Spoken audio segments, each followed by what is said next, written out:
de suite, est-ce que ça vous dit de faire travailler vos méninges et de peaufiner votre stratégie? Des centaines de jeux mis à disposition des curieux, des habitués, des passionnés de jeux, des heures ludiques à découvrir ou redécouvrir des jeux nouveaux et anciens de société. C'est parti pour le Festigeux de la Flèche.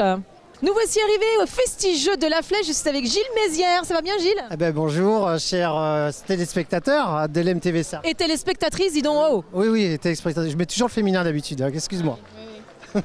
Alors, que se passe-t-il dans ce bel endroit? On est au complexe sportif de la Monnerie. C'est la deuxième fois, c'est ça? La deuxième édition ici, sur les 6 éditions. On était auparavant à la salle Printania, sur un festival qui a démarré par une soirée, un après-midi. Et puis après, au fur et à mesure des années, on a vu se développer un engouement autour du jeu de société, autant que pour le jeu vidéo.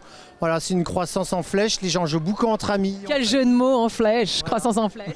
On est à la flèche, croissance en flèche. Et on est à la flèche, donc complexe sportif de la Monnerie, gracieusement prêté par la ville de la Flèche.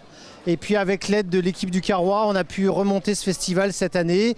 Combien de bénévoles cette année au total? On est sur une dizaine de bénévoles, mais après si on compte tous les animateurs de jeux et les animatrices sur les associations de joueurs sartoises et angevines, on n'est pas loin de 20 bénévoles en fait à faire jouer. On les remercie vivement parce que sans eux tout ça ne pourrait pas avoir lieu.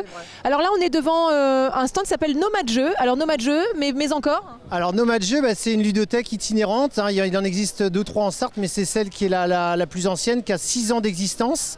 Et elle fait jouer les gens en Sarthe, aussi bien en après-midi, en soirée, dans toutes les communes, au Mans, autour du Mans, dans les petites communes rurales.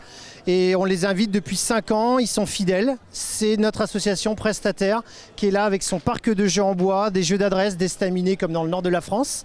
Et puis des jeux contemporains actuels qu'on trouve dans les familles, qu'on trouve dans les bars, dans les magasins. Ça donne des idées pour Noël puisqu'on est quand même à... On compte pas. Papa Noël va bientôt passer, effectivement. Alors écoute, je vois qu'il y a plein de jeux là derrière nous, donc je vais aller voir. Il y a un groupe de gens là-bas, parce qu'il faut quand même parler aux participants, parce qu'on parle toujours avec Gilles. Bien sûr. Alors Gilles, c'est toi qui organise, mais enfin quand même. S'ils ne sont pas là, rien ne se passe. Puis c'est d'abord de venir jouer ici en duo, entre amis, en famille, entre voisins. C'est ça qui fait qu'il y a de la convivialité et puis voilà, du plaisir, de l'échange. Bonjour, comment vous vous appelez vous? Bonjour, Émeric, moi je m'appelle Émeric. Alors Émeric, c'est vos potes, c'est vos copains? Ouais, c'est ça, ouais, mes copains et ma conjointe. Et ta chérie, elle est jolie, t'as bon goût. Alors, vous êtes des habitués, vous jouez beaucoup vous? Tous les week-ends.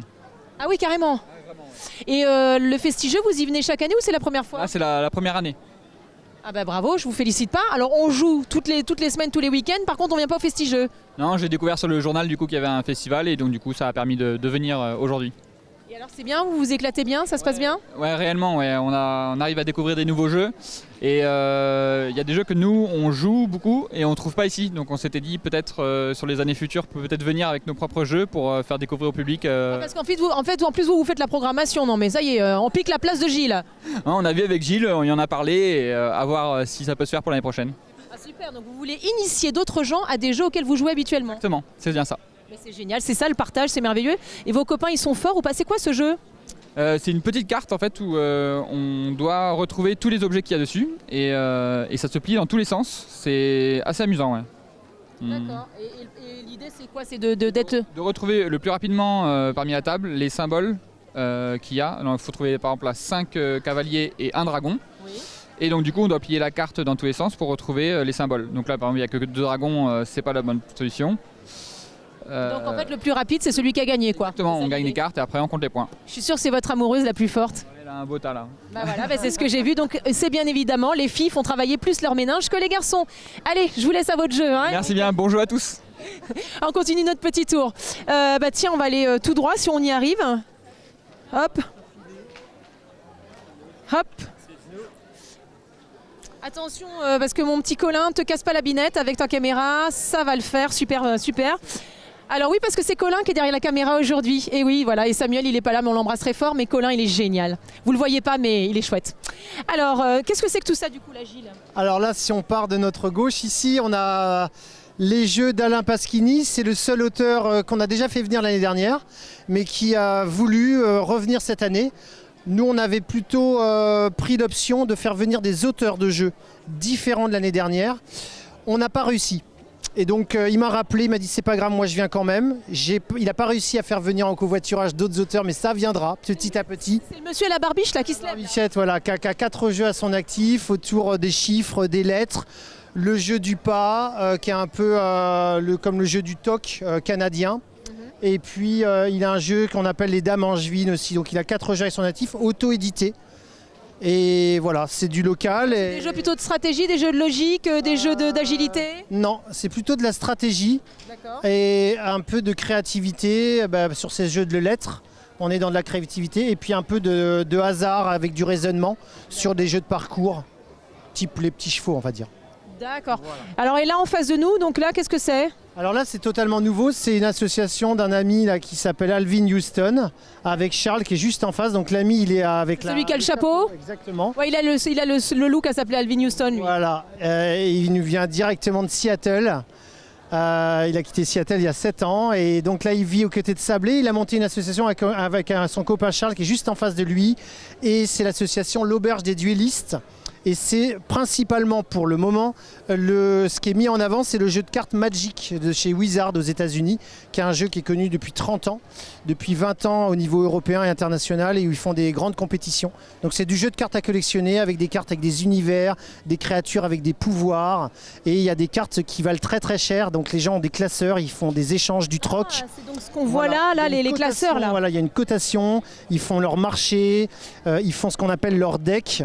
Et ils ont des boosters pour booster leur deck, pour avoir des cartes complémentaires ou des fois dans le booster, un peu comme dans les cartes Panini à collectionner, on ouvre ou les cartes Pokémon et on a une super bonne carte que personne n'a, qui a plein de pouvoirs. Et là l'idée c'est ça, c'est de se faire un deck le plus original possible avec des cartes à fort pouvoir, très variées, de manière à contrecarrer en fait les plans de l'adversaire et à éliminer ces cartes petit à petit. Ah, intéressant, stratégie. Ils sont de Malicorne, donc c'est tout près, hein. C'est à 10-15 km de la Flèche et ils officient entre la Flèche et Sablé. Donc c'est vraiment du local. Hein. Très bien. En face de nous, on a Waka Waka. Moi je connaissais la danse. Oui, c'est ça.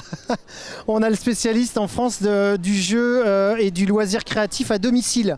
Eux, ils font de la vente chez le particulier, en organisant des anniversaires, des fêtes de famille, des soirées entre amis, où ils font découvrir plein de jeux.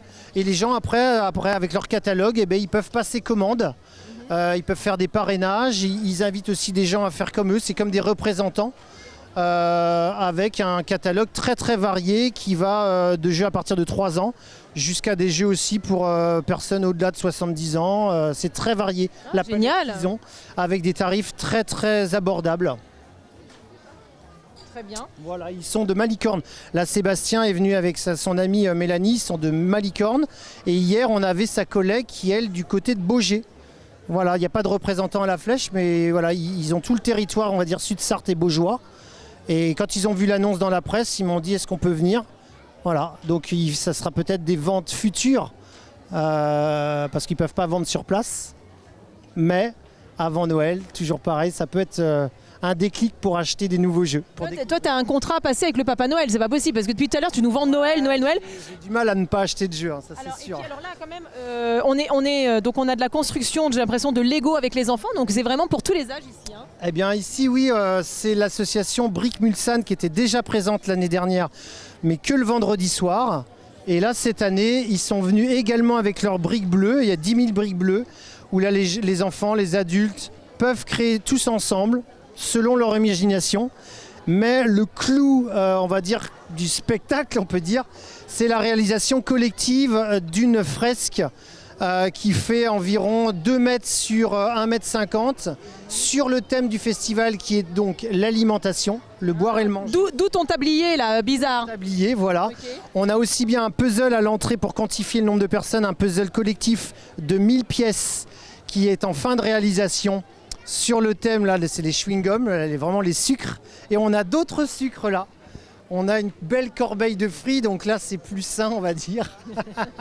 Et cette corbeille, voilà, elle a environ 10 000, hein, 10 500 pièces, hein, 11 000 pièces. Figure-toi que moi, j'étais la semaine dernière, justement, avec l'association La Brique de Mulsanne. Ah oui. Et moi-même, j'ai fait un petit bout de mosaïque. D'accord, tu as fait un losange. J'ai fait un losange. J'étais très fière de moi. Combien de losanges là au total? 110 losanges, mais il manque un morceau dans l'angle là. Pourquoi? C'est... Vous n'avez pas envie de mettre le morceau de losange? Ah, tu nous attendais. Je vous attendais. Ah, c'est donc ça, on a de la chance. Donc on va Alors, chers téléspectateurs et téléspectatrices, rien que pour vous, on finalise la mosaïque magnifique de... Unième pièce pour en plus les 90 ans de Lego qui sont aujourd'hui. Voilà. Ça, c'est en live et rien que pour vous, chers téléspectateurs et téléspectatrices. Donc, 11 000 pièces pour les 90 ans de Lego ici à la Flèche. Voilà. Et donc, plutôt que de t'arroser comme au mois de mai, il y a une corbeille de fruits si tu as faim ou si tu as faim aussi. Je parle au caméraman. Donc à Colin. À Colin, je vous offre, si vous voulez, à la buvette ou parmi les emplettes que j'ai fait ce matin au marché, un fruit. Ouais, j'ai une pomme. Mais pas en Lego, rassure-moi, parce que sinon on va se péter les dents. Non, pas en Lego, un vrai fruit. Bon, sinon, Gilles, à part ça, de nouvelles choses à annoncer, qu'est-ce qui va se passer bientôt avec le carreau? La ludothèque Terre de Jeux participe, ça doit être pour la 7e fois, je crois, au festival du Salon du jeu vidéo qui a lieu, je crois, le 15 et 16 novembre, ici même, à La Flèche, si je ne me trompe pas. À vérifier, mais je crois que c'est mi-novembre ou à la vingtaine de novembre, ici même, dans tout le complexe sportif. Et nous, on va mettre des jeux de plateau et à côté des jeux sur tablette, plutôt des jeux de stratégie qui viennent des 5 continents pour les faire voir avec des vrais pions, des vrais plateaux, mais aussi en virtuel sur tablette. Bon, bah génial, ça donne très envie, donc il faudra quand même vérifier la date. Bon, Gilles, c'est pas tout ça, mais toutes les bonnes choses ont une fin. C'est déjà la fin de l'émission, chers téléspectateurs et téléspectatrices. Moi, j'ai pas du tout envie de vous quitter, mais c'est pas grave, on se retrouve la semaine prochaine pour de nouvelles aventures. En attendant, prenez bien soin de vous, je vous embrasse. Salut!